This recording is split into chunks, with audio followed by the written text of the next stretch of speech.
नमस्कार शुभ अपराह्न good afternoon मु आगरू राजनगर श्री श्री जगन्नाथ डिग्री महाविद्यालय मुख्य अध्यापक रत्नाकर नायकंकर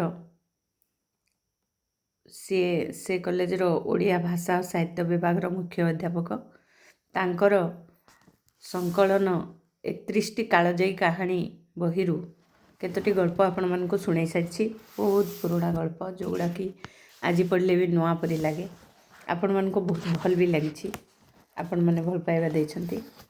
आज मु फतुरानंद तांकर मेडिकल कॉलेज रे मेहेर जयंती गल्पटी आपण मानक शुणेबी।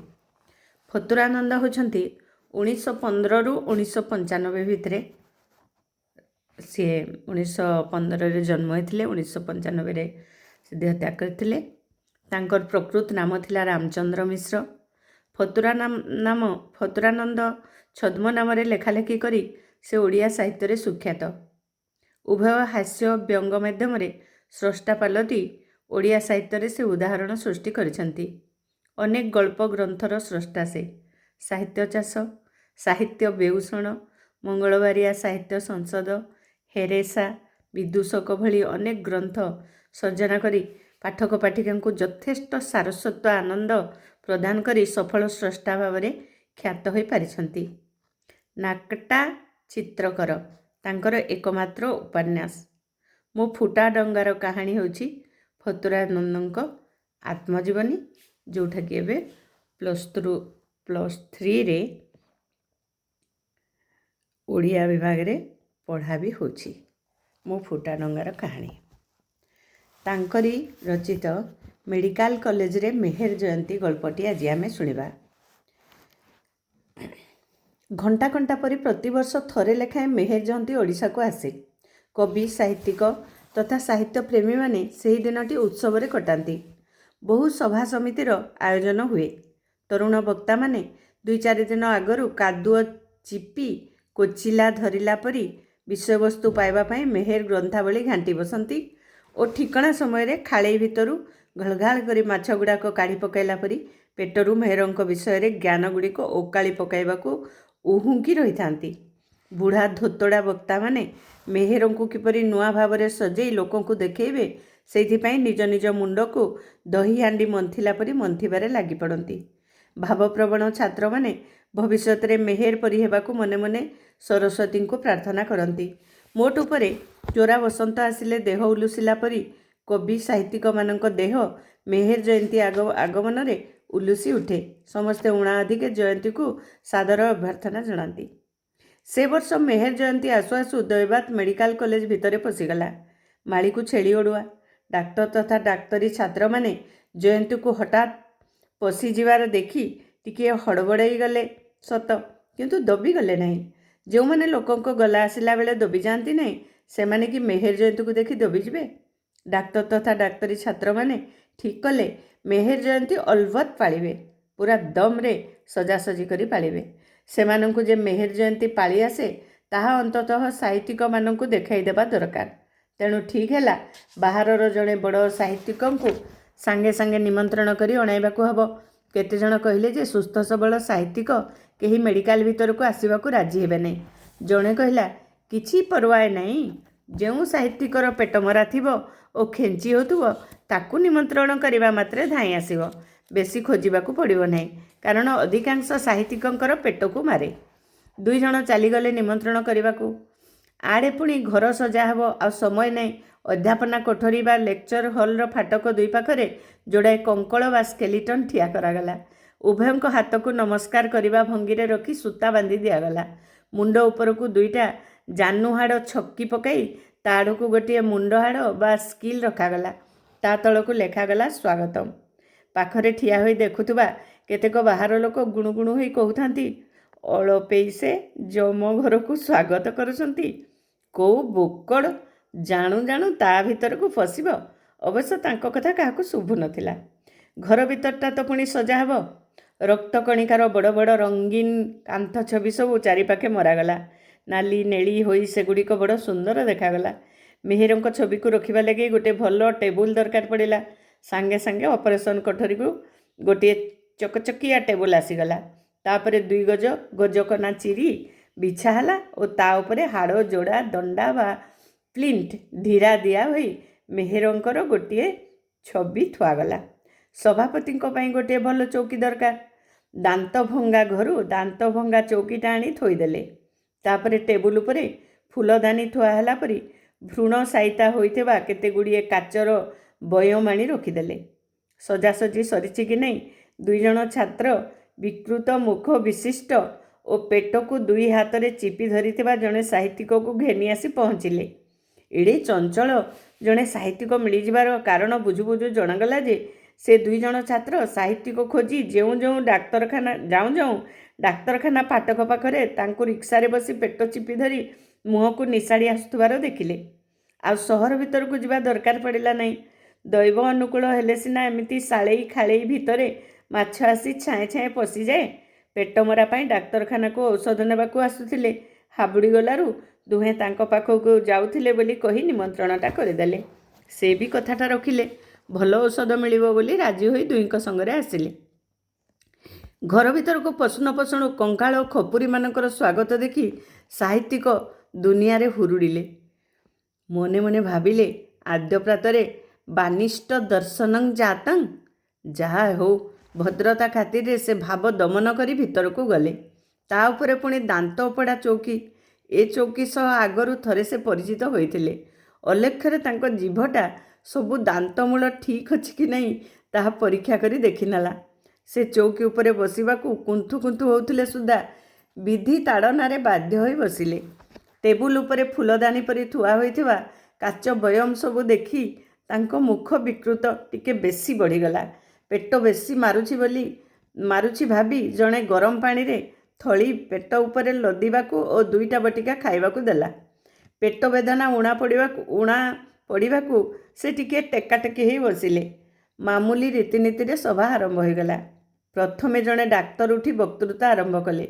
सभापति और बंधुवर्ग जो महात्मा जयंती आज पालित होउछि से ओडिशार कंदी बिकंदी रे भल भावरे जनाशुना। ओडिशा रे एपरि स्थान थाइपारे जेउठारे कि गोटिए हेले डाक्तर नथिबे, किंतु एपरि स्थान नहीं जेउठी स्वर्गत कवि गंगाधर मेहेरंकु किए जानि नथिबो। जेउ दिन आधुनिक पिंडतत्व बा आनाटोमीर जनक महात्मा हेनरी ग्रे इहकाल संवरण कले सेही दिन ठारू ठीक 1 वर्ष 1 मास 40 दिन परे कवि जन्मग्रहण करथिले। जेउ जिल्ला रे रौद्रघात बा हट स्ट्रोक ग्रीष्म दिन रे प्रबल भावरे देखा दिए, जेउ जिल्लार प्रसिद्ध आनाटोमी अध्यापक स्वर्गीय सनातन पूजारी जन्मग्रहण करथिले सेही जिल्ला अर्थात सम्बलपुर कवि को क्रोड़े धरी धन्य होइथिला। बाल्यकाल रे सुषम खाद्यर अभाव हेतु तांकर शरीर पुष्ट नथिला। जीवनिका घ बा विटामिन डी रो अभाव विशेष भाव में परिलक्षित होता।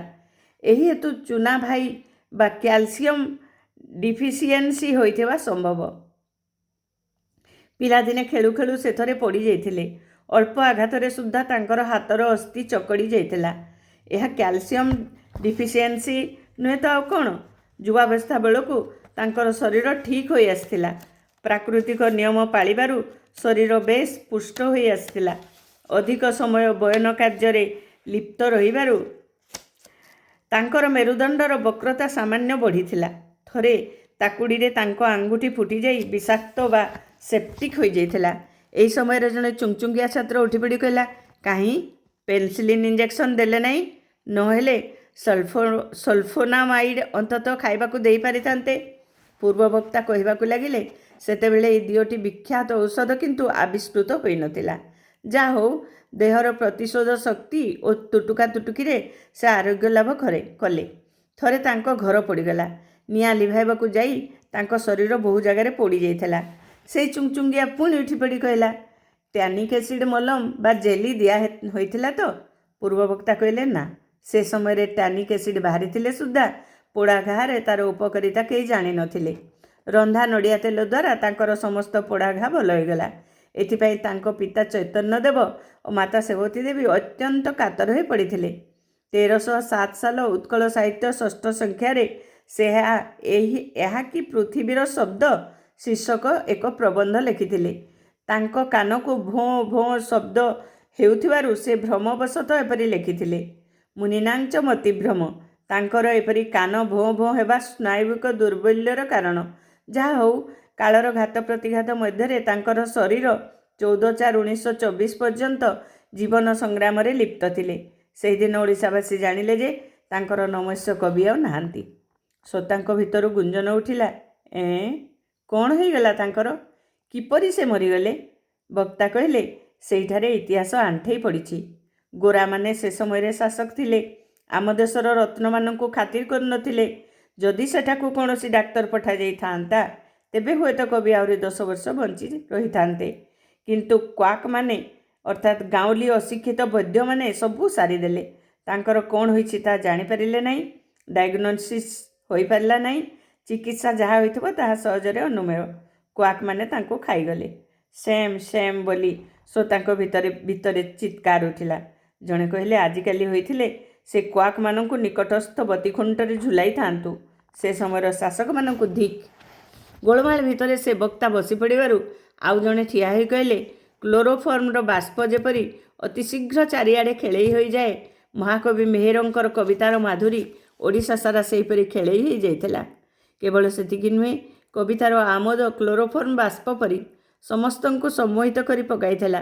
ଜିଭରେ ଟିକିଏ ସାକାରିନ୍ ମାରିଦେଲେ ମିଷ୍ଟତା ଯେପରି ଦୀର୍ଘକାଳ ଧରି ଅନୁଭୂତ ହୋଇଥାଏ, ସେହିପରି ମେହେରଙ୍କ କବିତା ପଢ଼ିଲେ ତାର ମଧୁରତା ବହୁ ସମୟ ଯାଏ ମନରେ ଲାଗି ରହିଥାଏ।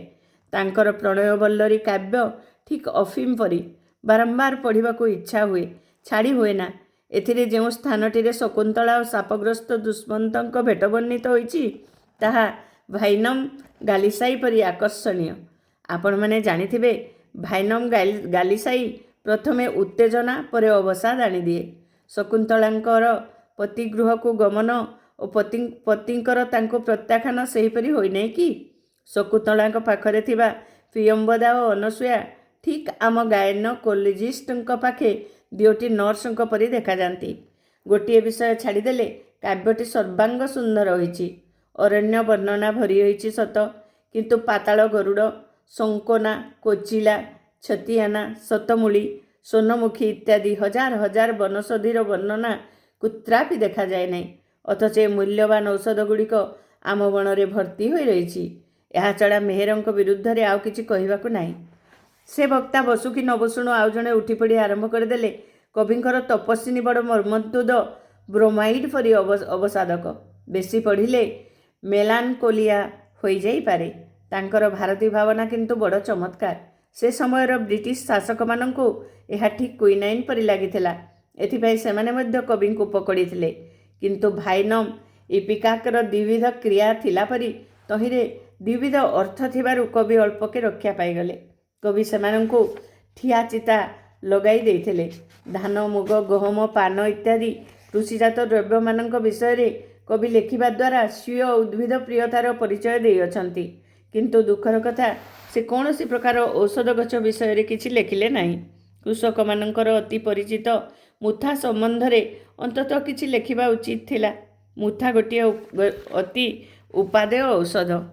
ଏଆଡ଼େ ବକ୍ତୃତା ଚାଲିଥାଏ, ସାଡ଼େ ସଭାପତି ମନରେ ଭାବୁଥାନ୍ତି, ହେ ଭଗବାନ, ଏଇ ଔଷଧ ମୋଷଧରୁ କବି ରକ୍ଷା ପାଇଯାଆନ୍ତୁ। ତାଙ୍କ ଦେହରେ ଏ ଡାକ୍ତରୀ ଛୁଆଙ୍କର ଛୁରୀ ଯେପରି ନ ବାଜୁ। ସଭା ଶେଷରେ ବକ୍ତୃତା ଦେଲେ, ଯାହା ହେଉ ଆପଣମାନଙ୍କର ଦୃଷ୍ଟି ସାହିତ୍ୟର ଯେଉଁ ଅଂଶରେ ପଡ଼ିଛି ତାହା କାହାରି ଆଖିରେ ପଡ଼ିନଥିଲା। ସାହିତ୍ୟରେ ଯଦି କେଉଁଠାରେ କିଛି କ୍ଷତ ହୁଏ ତେବେ ଆପଣମାନେ ନିଶ୍ଚୟ ତାକୁ ଲୋସନ ପାଣିରେ ଧୋଇ ଗଜ ବ୍ୟାଣ୍ଡେଜରେ ବାନ୍ଧିଦେବେ। ଏଥିରେ ମୋର ଆଉ ସନ୍ଦେହ ନାହିଁ। ଏଇ ଯେଉଁ ପେଟମରା ମୋତେ ସାହିତ୍ୟ ଚର୍ଚ୍ଚାରେ ବାଧା ଦେଉଛି ତାହା କଥା ଟିକିଏ ଚଞ୍ଚଳ ବୁଝନ୍ତୁ। ସଭାପତି ଷ୍ଟ୍ରେଚରରେ ମେଡ଼ିକାଲ ୱାର୍ଡ଼କୁ ବୁହା ହୋଇଯିବା ପରେ ସଭା ଭଙ୍ଗ ହେଲା। ବାସ୍ତବିକ ଫତୁରାନନ୍ଦଙ୍କ ପ୍ରାୟ ସବୁ ଗଳ୍ପ ବହୁତ ମଜାଦାର ଗପ ଥାଏ, ବହୁତ ହସେଇବା ଗପ ଥାଏ, ଆଉ ସେ ବହୁତ ଗଭୀର ଭାବରେ ସେ ବିଷୟରେ ଚିନ୍ତା କରିଥାନ୍ତି। ଆପଣମାନଙ୍କୁ ଗଳ୍ପଟି ନିଶ୍ଚୟ ଭଲ ଲାଗିବ ମୁଁ ଜାଣିଛି। ଆପଣମାନେ ସମସ୍ତେ ଶୁଣନ୍ତୁ। ଅନ୍ୟମାନେ ଯିଏ ଖୋଜିକି ଫତୁରାନନ୍ଦଙ୍କ ବହିରୁ ଗଳ୍ପ ସବୁ ପଢ଼ିପାରୁନଥିବେ ତାଙ୍କ ପାଖକୁ ବି ପହଞ୍ଚାନ୍ତୁ, ସେୟାର କରନ୍ତୁ। ଆଉ ରହୁଛି, ମୁଁ ବହୁତ ଦିନ ହେଲା ବନ୍ଦ ହେଇକି ରହିଯାଇଥିଲି। ପଢ଼ୁନଥିଲି, ମୁଁ ଘରେ ନଥିଲି, ସେଥିପାଇଁ ପଢ଼ିପାରୁନଥିଲି। ଏବେ ପୁଣି ଥରେ ଆରମ୍ଭ କରିଛି ଆପଣମାନଙ୍କର ଭଲ ପାଇବା ପାଇଁ ଅପେକ୍ଷା କରିଛି। ଲାଇକ୍ କରନ୍ତୁ, ସେୟାର କରନ୍ତୁ, ମୋର ଚ୍ୟାନେଲକୁ ସବସ୍କ୍ରାଇବ୍ କରିଦିଅନ୍ତୁ। ରହୁଛି। କୃଷ୍ଣ କୃଷ୍ଣ, ରାଧେ ରାଧେ।